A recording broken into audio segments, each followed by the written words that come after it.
Bonjour chers frères et sœurs dans le Seigneur, nous sommes aujourd'hui le lundi 14 juillet 2025.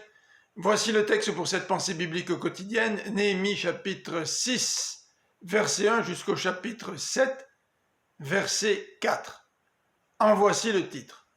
Derniers obstacles. Les réparations de la muraille de Jérusalem étaient terminées. Il ne restait qu'à poser les battants des portes. Les ennemis essayèrent donc de faire peur aux Juifs en tendant un piège à Néhémie.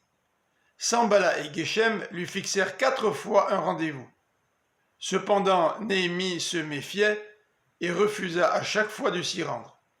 Sanballat lui envoya donc une lettre ouverte dont le contenu était connu de tous et dans laquelle se trouvaient les accusations suivantes. Toi et les Juifs, écrit-il à Néhémie, vous reconstruisez la muraille pour préparer une révolte.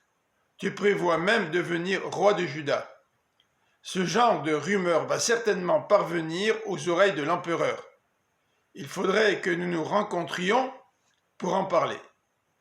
Néhémie comprit que Sanballat cherchait à lui faire peur, mais ne céda pas devant cette intimidation.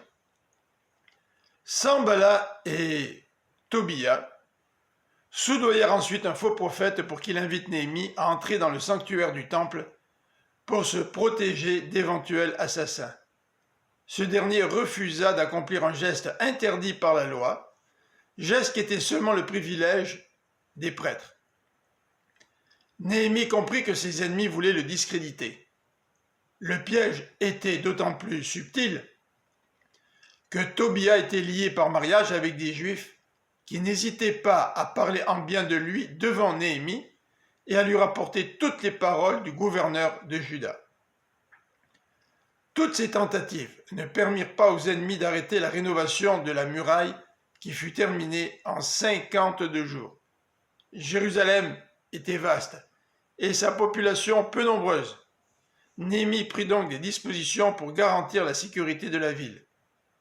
Quel leader intègre, sage, courageux et droit. Je vous souhaite une bonne fin de journée, que le Seigneur vous bénisse. À demain.